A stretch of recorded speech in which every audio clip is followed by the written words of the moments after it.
go. I don't want to, stupid head.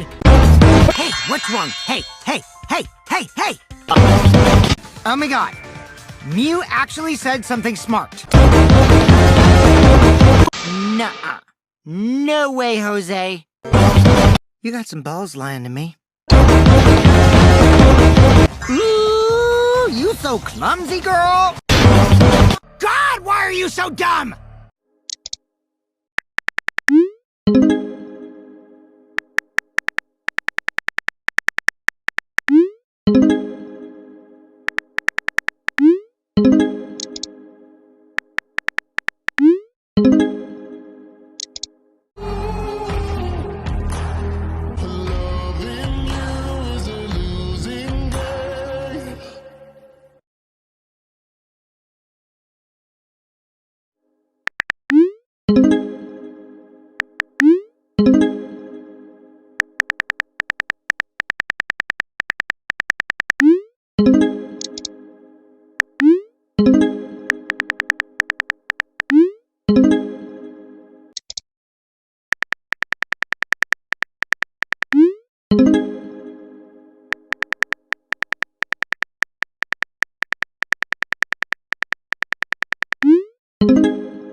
Let's go over the trick that Kokichi and the culprit created together. Last night, Kibo saw Himiko from the window of his lab.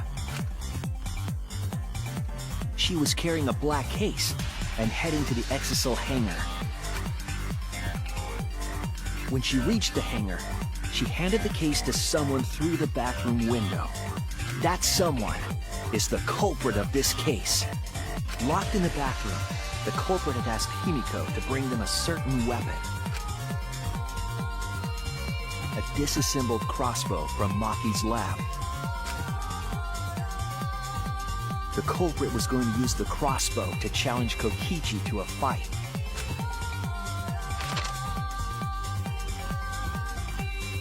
Some time passed, and Maki made her way to the hangar. She was going to the hangar to kill Kokichi and save the culprit trapped in the bathroom. However, the hangar had an electric barrier preventing her from entering. Fortunately for her, she had an electro hammer to get around the barrier, in a way.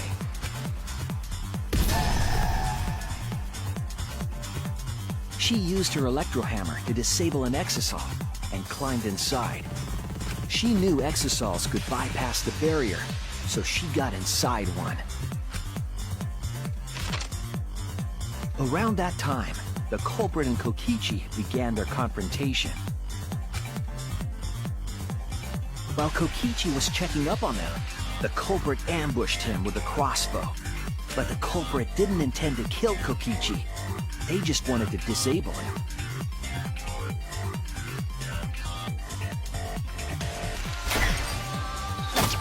That's why the culprit aimed for Kokichi's right arm. If they really wanted to kill him, they would have shot him in his vitals. Kokichi reeled from the arrow, and the culprit jumped on him immediately. He didn't want Kokichi to have the chance to summon an exisal with a remote. While they were fighting, something happened that caught them both off guard.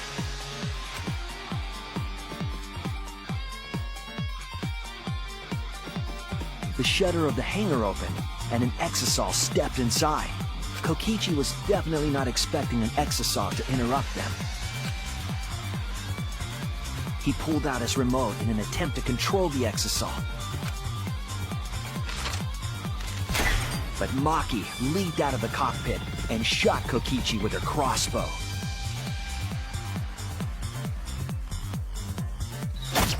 The arrow hit Kokichi right in the back, and it was no normal arrow. The tip was covered in a lethal poison from my lab called Strike 9 poison. The poison kills slowly.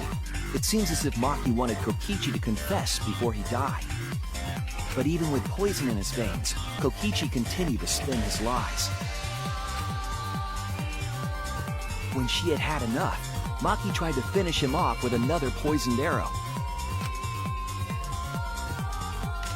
But this time, Maki was the one caught by surprise. To keep Maki from becoming the Blackened, the culprit used their body to shield Kokichi. The culprit's left arm was struck by a poison arrow. Maki remembered that there was an antidote in my lab and immediately ran off to get it. The Strike 9 poison slowly circulated through their systems and would soon kill them both. But in that desperate situation, Kokichi thought up a clever lie. He incorporated this unforeseen event into his plan to help him win the killing game. Or should I say, help him defeat Monokuma. That was Kokichi's true objective. It's why he claimed to be the mastermind. Thinking fast, Kokichi closed the shutter so that Maki could not re-enter the hangar. Thus, Kokichi's final lie was set into motion.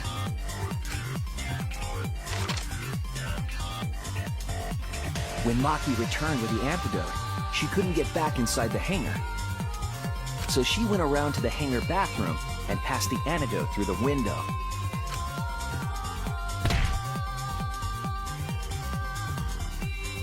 But after the culprit was given the antidote, Kokichi immediately snatched it. Kokichi drank down all of the antidote while the culprit and Maki watched in horror. Maki must have been panicking, thinking the only antidote was now gone. She believed that the culprit was going to die from her own poisoned arrow. But it was all another one of Kokichi's lies. He had only pretended to drink the antidote. Maki tried desperately to break into the hangar, even slashing the control panel. But she couldn't get the shutter to open again.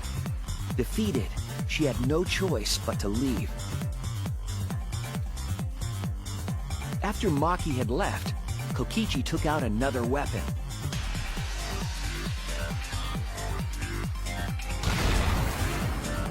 An electrobomb, capable of disabling communication devices for hours. Kokichi's plan was to use an electrobomb to knock out Monokuma's surveillance cameras.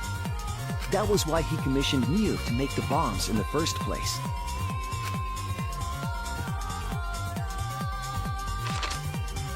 After detonating an electrobomb, Kokichi coerced the culprit into drinking the antidote. In exchange for the antidote, Kokichi asked the culprit to cooperate with his plan. Kokichi needed to work with the culprit to execute his final lie. Under normal circumstances, the culprit would never have agreed to such a plan. But because the culprit owed him for saving their life, they agreed to Kokichi's request. Request is a generous term. It was more like blackmail. In any case, the two were now working together as accomplices in an insane plan. There was a lot to prepare and not a lot of time. They had to work fast. If Kokichi died from the Strike 9 poison, the whole plan would be ruined. After fabricating the scene in the bathroom, the culprit dragged Kokichi to the hydraulic press.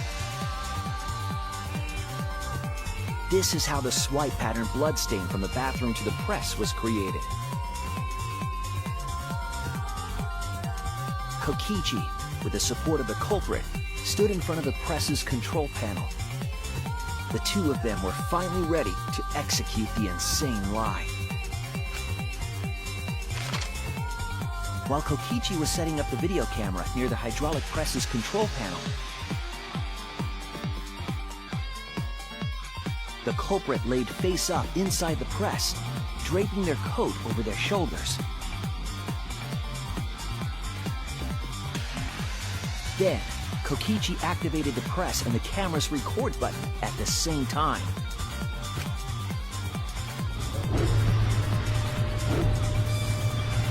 The hydraulic press came down slowly, all caught on tape for us to see. Normally, the safety function would have triggered, but the electrobomb had disabled it. The press got lower and lower, and just as the culprit disappeared from view, Kokichi pressed the force stop button and the camera's pause button simultaneously. The two then switched places and also switched roles. The culprit and the victim. The would-be victim became our culprit and started up the press and camera. Kokichi had saved the culprit's life because his trick required their cooperation.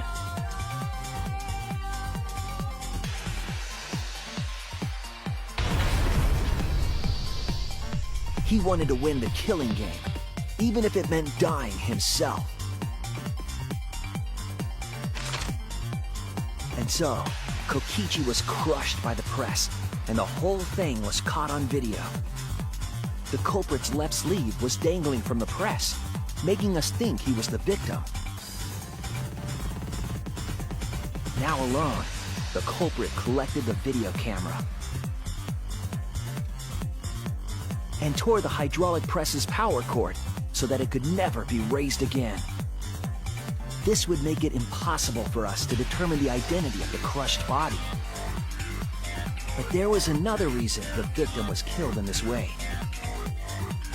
It obfuscated the cause of death, making the case that much more difficult to solve. This was all part of Kokichi's plan to create a murder not even Monokuma could figure out. With the press disabled, the culprit returned to the bathroom to flush Kokichi's clothes. Finally, they climbed inside of an exisal to hide and waited with bated breath. And here they are now in this trial, pretending to be Kokichi. They're trying to deceive Monokuma in order to defeat the true mastermind. And that's it. That's Kokichi's unidentified culprit trick.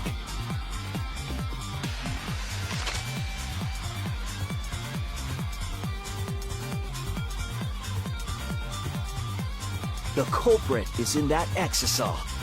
It's you, isn't it? Kaito Momota, the ultimate astronaut.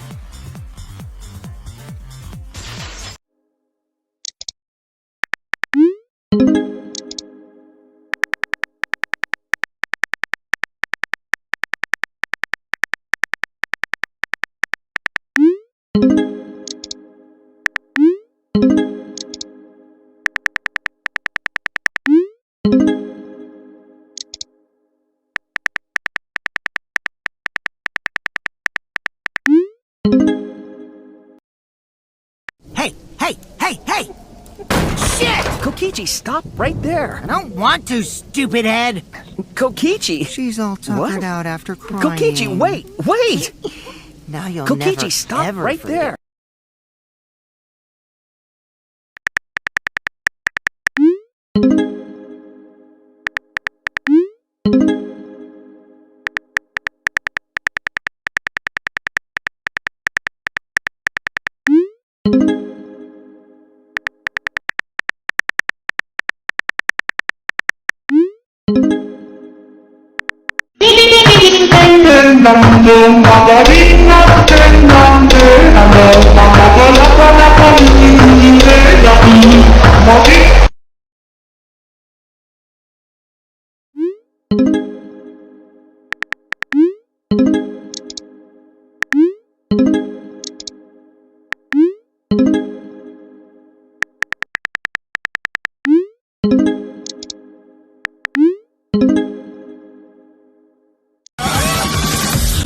You're so fucking Enoshima! Kidding again? Forgive me already! What this fear feels like. God, why are you so dumb? Cause they're all fiction!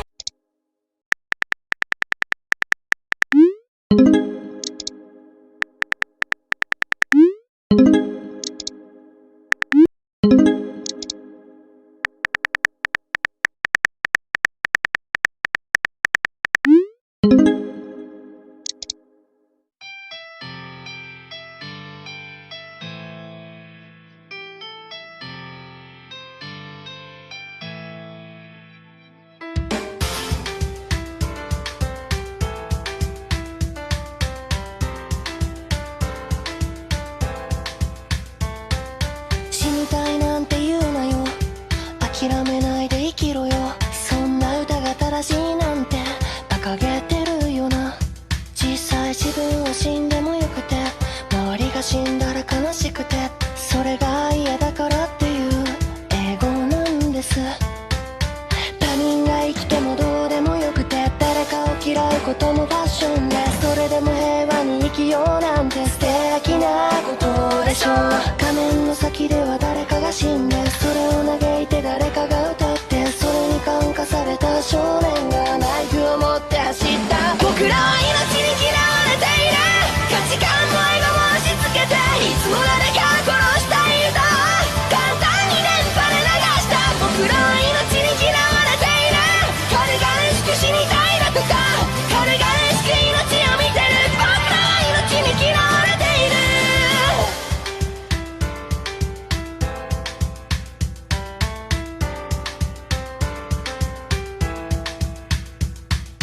お金がないので今日も一日中ダミーを謳歌する。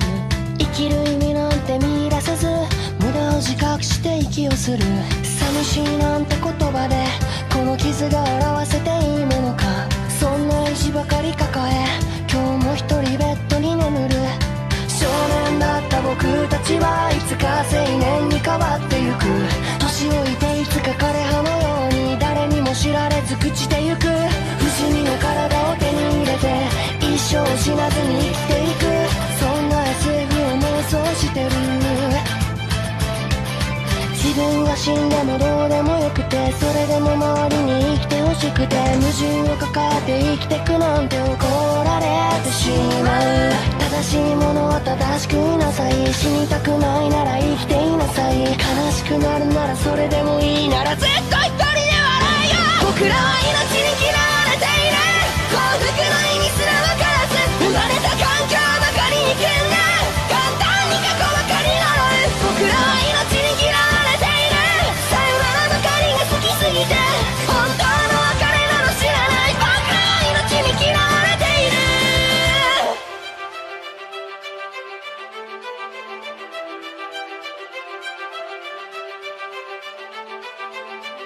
幸福も別れも愛情も友情も滑稽な夢の戯れで、全部金で買える代物。明日死んでしまうかもしれない。全て無駄になるかもしれない。朝も夜も春も秋も変わらず